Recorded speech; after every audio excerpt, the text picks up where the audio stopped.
YouTube. So I've got in this for a bit of a pickup swap. This is a 1973 Antoria, apparently. The owner said he had one that he bought in 1973 in McCormick's in Glasgow, and then he bought this one because it reminded him of it. But he said at the time, or just a couple of years after that, he went down to Denmark Street in London and bought a Gibson Les Paul, a new one. So, you know, mid-70s Les Paul. And he played, this one was better, apparently. Or not this exact one. He doesn't, it's not the same guitar, but it's exactly the same model. So this is pretty interesting. It's got Epiphone pickups in it. Like, I don't know why you would do that, but original case, which I've actually managed to fix. One of the hinges was going on it, but in the case is the original Maxon pickups. You can actually see it says Maxon on the bottom of it. This number will probably the number on these will tell you the exact year. I'll take a photo of it and see if John Price.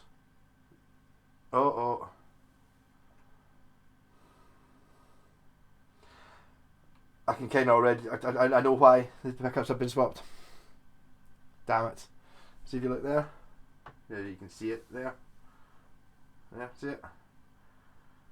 That looks very much like a bit of pickup wire that's come off the bobbin, so it's probably broken. This one. I will take it to bits. I take it doesn't just. No, it does just come to bits.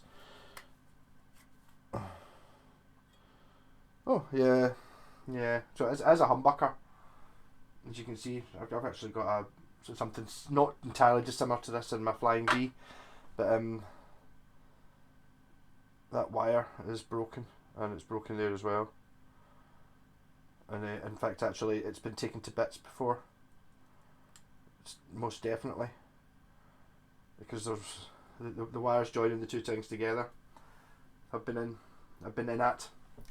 Oh dear, that's a shame. I'll need to talk to the guy and see what he says, because you're really talking about rewinding the pickup. I can tell someone's been in at it before, and this is probably the wire that joins the two coils together, so it might be hardwired as a single coil or something like that.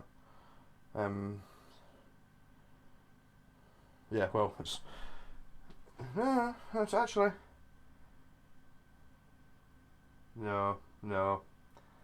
There's a few, because I can see at least 3 wires coming off this, so it's not just a case of reconnecting it. It needs rewound. Damn it, that's a shame. I suppose it's quite interesting to see how these pickups go together as opposed to like more modern ones. Beeped. Yeah, alright, okay. I'll need to have a bit of a think about that. I wonder if the other one works. I'll just... obviously the easy way of checking that is just to run my multimeter on it. See if it's see if it's giving a reading that makes a difference.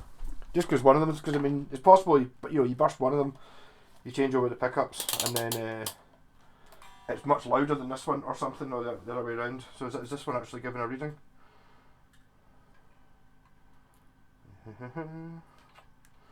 This is much harder to do standing up. 1, 2.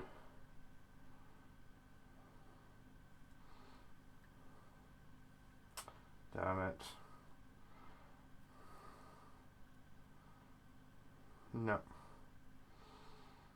No reading on that one either, so I assume something similar. I wonder if someone's been in at this one as well. You'd normally expect these to be, the covers to be welded on, but they're not on this one. Well, this one hasn't been in at. I wonder if they were both, I think what's happened is they're both knackered, and a previous owner has tried to take the other one to bits. The way I would try and take a bunch to bits. This one, yeah, this one doesn't have any obvious breaks in it, but there clearly are breaks, otherwise it would give a reading. Right, so I don't know if it's really worthwhile, getting this sort of pickup rewound, but it's a funny one. I mean, it's like, oops, yeah. I'll see how it sounds with the Epiphone pickups, and I'll contact the chap and see what he says. But I'd definitely go for the point of neither of these pickups work. Especially this one's, well, they're both, they're not, a pickup's, basically a pickup's just, well, okay, it's not a, it's basically just a magnet with a wire wrapped around it. So there's not really enough a lot to go wrong with a pickup. So, but in this case, there's your magnet, your pull pieces, there's your pickup. Okay, it's a humbucker, so there's two of them, but basically all it is a wire. One of these wires goes round it, goes into one side of this, it wraps around it 10,000 times, and then comes out the other side. That's a pickup. That's all it is. And the humbucker, so there's two of them next to each other in series. But yeah, that's disappointing. Cause I thought, oh, the original Maxons will be great. So I don't actually know what I'm going to do with this guitar now. It seems, yeah. It does explain, actually, at the start when I said, why would somebody put Epiphone pickups in what was probably fantastic? I did also notice the volume control on the treble pickup didn't do anything.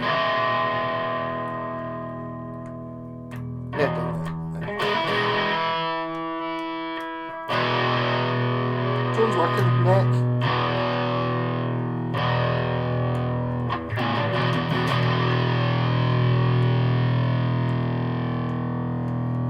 Well, so it's good. The volume control on the neck works. The tone doesn't, and on the bridge pickup,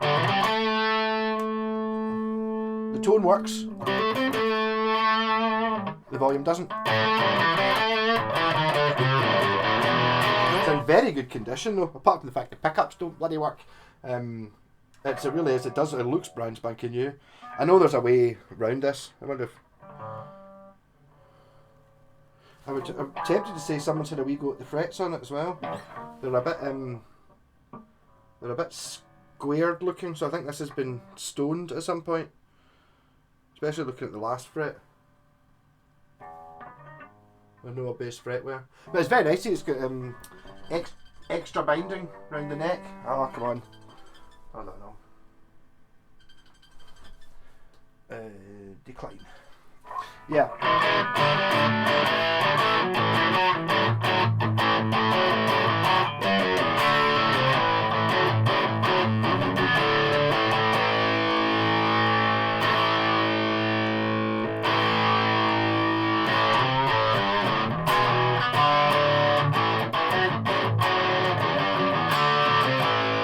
Yeah, so you can. I know you can definitely date these, but the guy, he's got a photo which I will put up. Will I put it up right now, or is that difficult to? I'll see. I might put a photo up right now, but I can't talk over that, so that may be a wee bit of silence of him playing his one in 1973 or something like that. I don't know who it is, because it's like some young guy with long hair, and it's like he doesn't have long hair anymore. He's not really that young anymore, so I don't know who it is. Maybe it isn't. Sorry, that's just been nasty, wasn't it?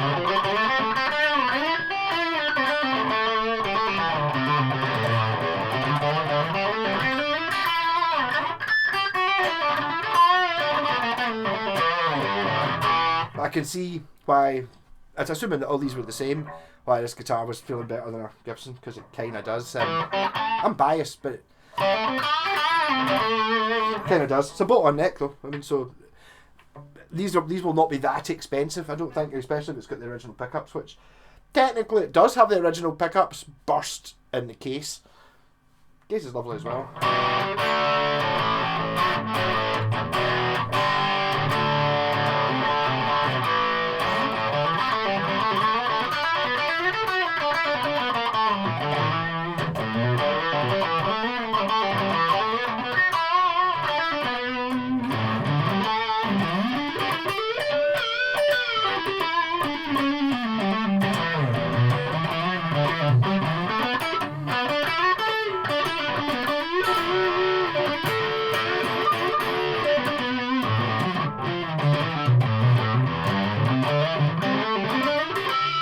Yeah, so I do feel a wee bit. I know the guy just said the replacement pickups. I wonder what my opinion would be.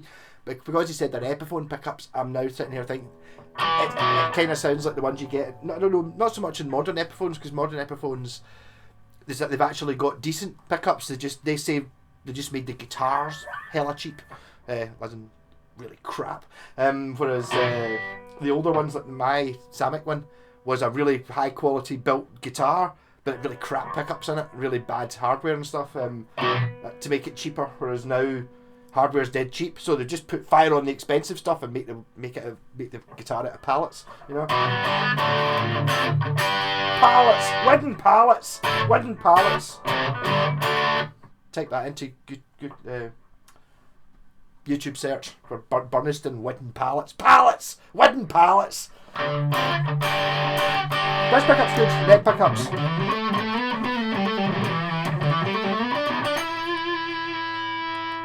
I'm wondering if that tone control's maybe wedged fully on.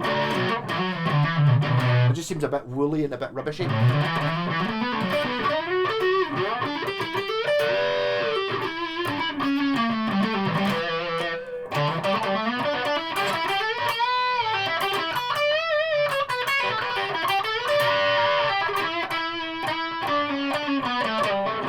It plays amazing though, even though these strings are ancient. It's really nice. It's still got the original tuners on it as well. Oh, is that a serial number? No, it's a scratch. I don't think you would have got a serial number this time. But see, it's got like the neck's gold as well. It's a funny coloured gold. It's not like the gold on the Golden Wonder. It's a sort of yellowy gold. This is a sort of silvery gold. Actually, looking at the sort of colour you're seeing on the screen, or what I'm seeing in my monitors, not that far off what it is. It's a sort of it's not got enough a lot of colour to it. Gold, does that make sense?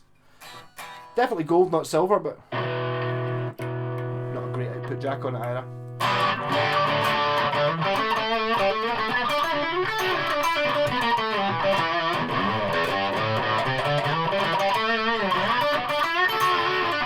But it's a really nice edge of the fingerboard. It feels lovely. I mean, I don't think this was a particularly cheap guitar. I bet it was cheaper than a Gibson at the time, but this would be the deluxe. I don't know where these are made. I will find out. It's too dark now to take a photo. I'll take a photo of it tomorrow during the day, and I'll put it on the original vintage Japanese guitar page, and someone will tell me what it is. Are these Chushin built, or I don't know. The neck plate just says made in Japan on it, so it could be anything. Still got the plastic. It's still got the original bridge with the plastic saddles on it.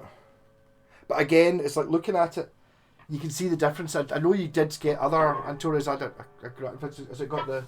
It does. It's got the Gibson type headstock on it. So this is the pre-lawsuit model. But you can see why Gibson got a bit annoyed when they started.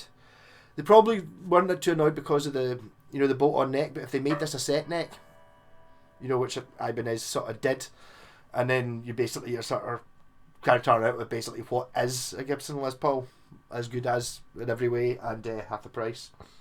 So that's where the lawsuit thing came from. They weren't really that bored about the cheapy ones. I've had a few. I always slag off Grant guitars just because I know them, but there's lots of sort of cheap Japanese. They're normally Les Paul Customs. They're normally black, and they're just they do look like this, but they were half the price to buy at the time. So a big difference you get for double the price. This is just a much more luxurious guitar.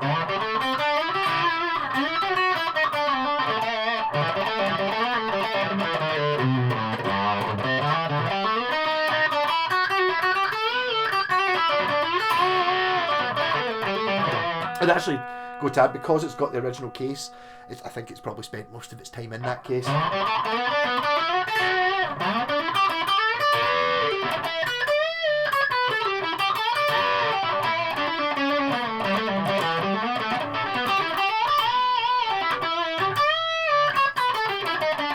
The bridge pickup's alright, the neck pickup, maybe it's alright. Yeah, it's quite high up. It just doesn't have any get up and go. Get up and go, get up and go, get up and go back home. Get up and go, get up and go, get up and go bang. I can't remember what the the actual lyrics are for that song. We used to play in one of my band's forum. I played guitar and sang. We used to play Get Back, and obviously that's the Ruttles Get Up and Go, which is the same. So I used to sing a verse of the Ruttles ones and a chorus of the Get Up and Go instead of I get back, let's get up and go. And it's the same everything. Good film, never seen it. I don't know where you get it. It's done by like Eric Idle and that. It's a Monty Python-y type thing.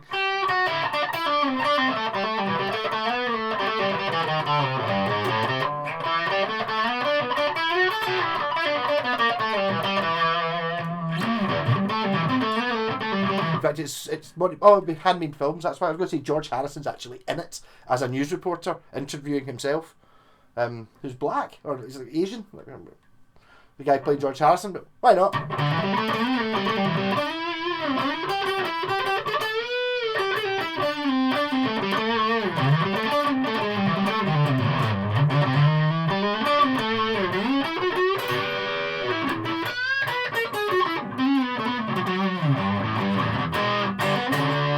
This might actually be my favourite Les Paul I've ever played. Maybe just because it's gold or the colour. It feels really nice. It's a good weight, but it's not pure heavy, and it just, I don't know. It just feels lovely. I mean, if I had just bought this, it would have to, well,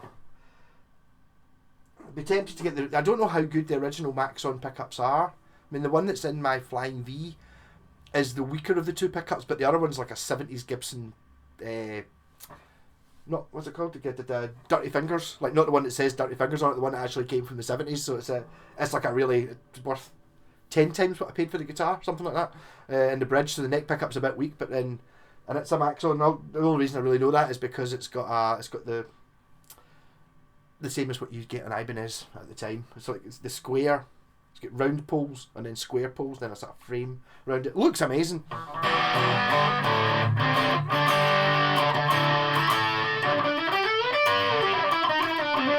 But I mean, even though the strings are a bit older, like this is just plain lovely. It just feels amazing. You can tell that there's a really fantastic guitar in here. It's not running 100% just now, but even as it is, it's sounding really good.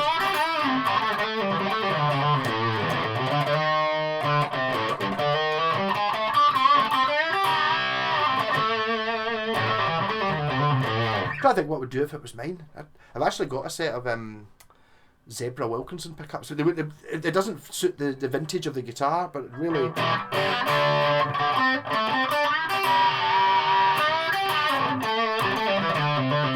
It plays amazing. And the bridge pickup's great. The neck pickup's just. Give me a bit more welly on it. I'm going to say turn the tone down. The tone doesn't work. I wonder if the tone's.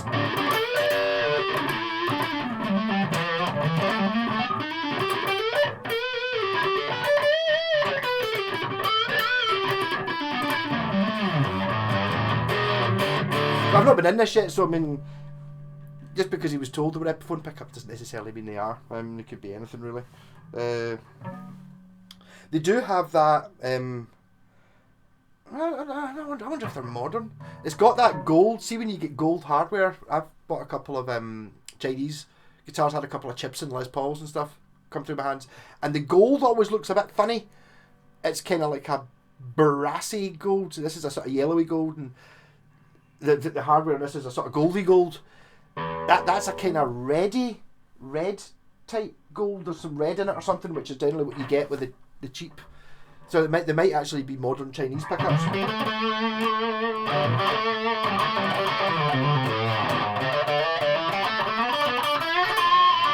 Plays really well though.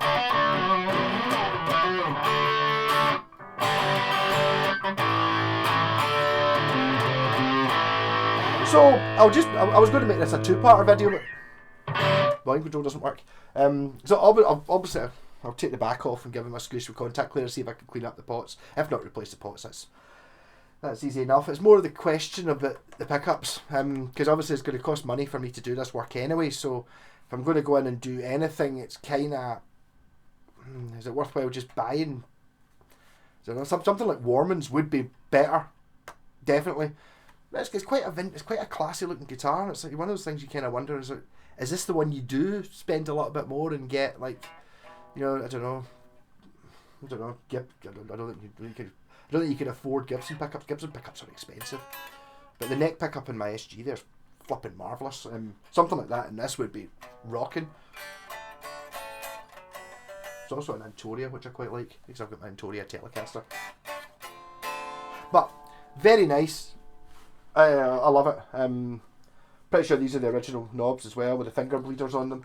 The wee metal bit that catches your finger, and it's got a nice age to it, but it's obviously been very well looked after. I mean, you just wonder if you're, because so look at the shape of that. That's not the usual shape for a cavity cover. And I'm not sure exactly what the usual shape is, but it doesn't normally look like that. Whatever it is. It's got binding in the back as well. The Les Paul's always a binding in the back. Don't know. So it's like a 1, 2, 3, a 4-ply binding all in the body, on the back and on the front, and then a 3-ply round the neck here. It's got like an extra stripe. Pretty cool. Very nice. 1, 2, 3, 4, and 5-ply binding round the headstock.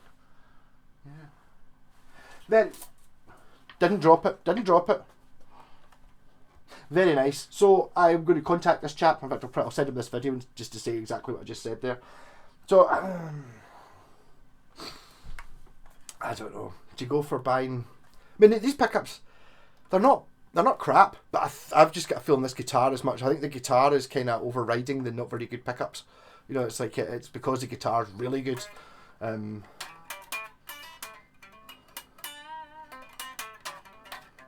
Also, I don't like the idea of doing. I'm just pleased that I noticed that the pickup. See if that wee wire, would I have even thought of testing them? To be honest, now I will be testing all pickups before I even think about putting them in a guitar.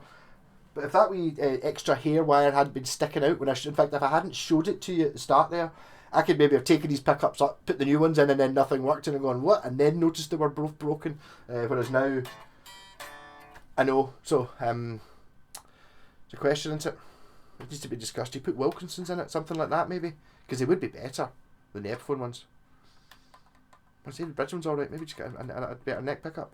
But then again, you start thinking, when you start doing that, you might find that you put in a good, like a Wilkinson or a Warman neck pickup, and then suddenly you're like, alright, the neck sounds much better than the bridge now, so maybe just better doing the two of them together.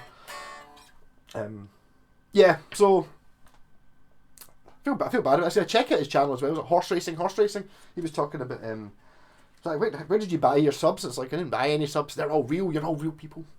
But you can buy subs and have a wee look at Blacktooth Fox's video. He just put one up today. I started watching it earlier, but see, Blacktooth, if you're listening, when you put it up, you know, I put a video up I've been moaning the last couple of weeks about the HD processing thing. So you have to wait till it's HD processed, because when I turned it on, it was only on 360, which is the lowest resolution, which for the video doesn't matter so much, but the sound's pish. It's like pure MP3 mega squashed, whereas if you go to, like, once you get higher than that, it's still a bit compressed and stuff, but the sound quality varies hugely when you put up the quality of the video. So I'm going to watch it now. I was digging out this guitar. I was going to do a before and an after, and it's like, so here's the before. I'm not sure what the after will be. I'm not sure what he wants to do with the guitar. He mentions actually something about just giving it to his brother, so it's like, I don't know. And I'm sure there's actually a value in the Maxon pickups. One day, I don't know. I just don't know if I'm really fan. I don't know if there's that. It doesn't seem that much fun winding pickups. You know, I know you can do it. You can buy like a pickup winding machine, or Seymour Duncan used to do it using a record player, you know, to physically hold it. But I don't know. I don't know if there's I don't really see the joy so much in that. Same with doing refrets. The reason I've not really done a refret, it's not that much fun. Whereas I do quite enjoy doing, well, especially when I'm doing, like, you know, the silly guitars and the Bucky casters. One of the reasons that they're all silly is because it gives me an excitement to do it. So everyone's been totally different, and I keep inventing new ways of putting switches and stuff. Every one of them does something stupid. You know, it's like they nearly all work like a normal guitar, but they nearly all get some switch thing or some extra pickup or some crazy thing that shouldn't really be there. And that's my curiosity going, well, I wonder what happens if And the whole reason for doing it with the Buckfast and Irn-Bru guitars is, well, I'm going to sell this one, which means if it works really well, I can always do it to one of my guitars, but I'm not stuck with it. It's like, yeah, no, I really like this. I don't think it's for sale, but if I was to buy a Les Paul, if you see me with a Les Paul, it's like to be one of these. I was thinking I should get a Les Paul just for the, I've got my wall with the boring guitars with the Fender Strat and the Gibson. I mean, it's not a Gibson Les Paul, is it? But I mean, well, according to this chap, it's actually better than a 1975 Les Paul, which I kind of believe. 75, they were kind of. That's one of the problems with the Japanese guitars from the the late 70s, early 80s. The Gibson and Fender were kind of at their lowest ebb, but they weren't really very good. And the Japanese were starting going, hold on, we can rather than just making a cheaper version of your current model, we're going to copy the 50s and 60s ones and do that. Why don't you do the nice wood necks and put a bit of pride into it anymore? It's like, so we'll copy them. So that's why when you get your first Ibanez artists and the Washburn Falcon and the Aria PE series and all that, they are better, like unarguably better than what Gibson and Fender were making at the time. Not worth as much money, because people pay lots of money for things that aren't very good. Anyhow, so Antoria Les Paul, very nice. I will be at a bare minimum fixing the volume and tone controls, and putting new strings on it, giving it a bit of a fret polish. That's really all it needs. But the fact it's got Epiphone pickups in it just makes me go, it needs more pickups, better ones, more interesting ones. I don't know exactly what ones I would put in it if it was mine. But this colour is stunning. It's almost a green. It's almost a greeny gold. Very, very pretty. Rock on!